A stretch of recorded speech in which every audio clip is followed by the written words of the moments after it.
personal statement is one of the most impactful parts of your med school application, and today I'm going to tell you exactly how to write it in a way that makes med schools want to interview you.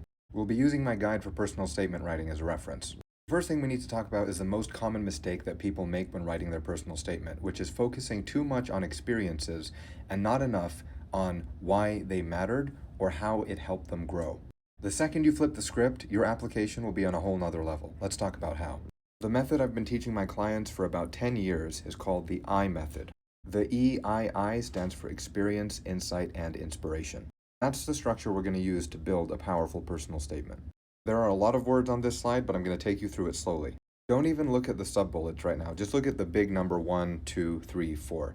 You can see that each of these is a value that's really important to the person writing this statement. It could be a characteristic, it could be a goal, it could be a value like this, a skill that you really want to talk about, a passion. But this right here is where your personal statement is starting to be on another level, because instead of outlining experience, you're outlining why they matter. So you're already ahead of the pack. Next, let's zoom into the sub-bullets here and understand how the I method is being applied. Start with 1.2 up here. You see that this person defined insight as learning how powerful it can be to simply sit with someone suffering. No fixing, just presence. Which means that that is the point that they're trying to communicate, is this insight into what compassion means to them. Now, look at the experience here. Basically, what you would do next is think about which of my experiences allows me to communicate that insight in an effective way. Which experience most readily substantiates that insight? That's what we're going for here. The last piece up there is the inspiration.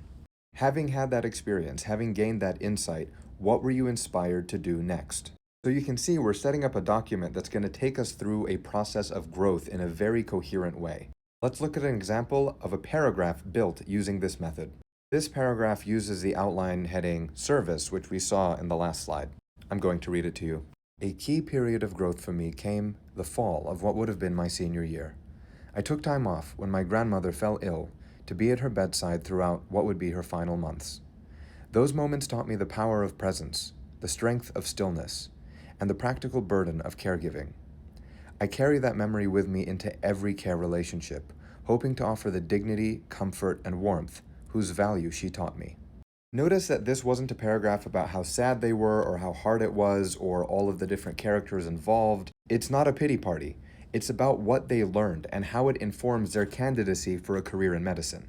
There's a lot more we can talk about in terms of voice and how to communicate different things, but that's for another day. If this was useful, follow my page for daily tips on how to become a doctor.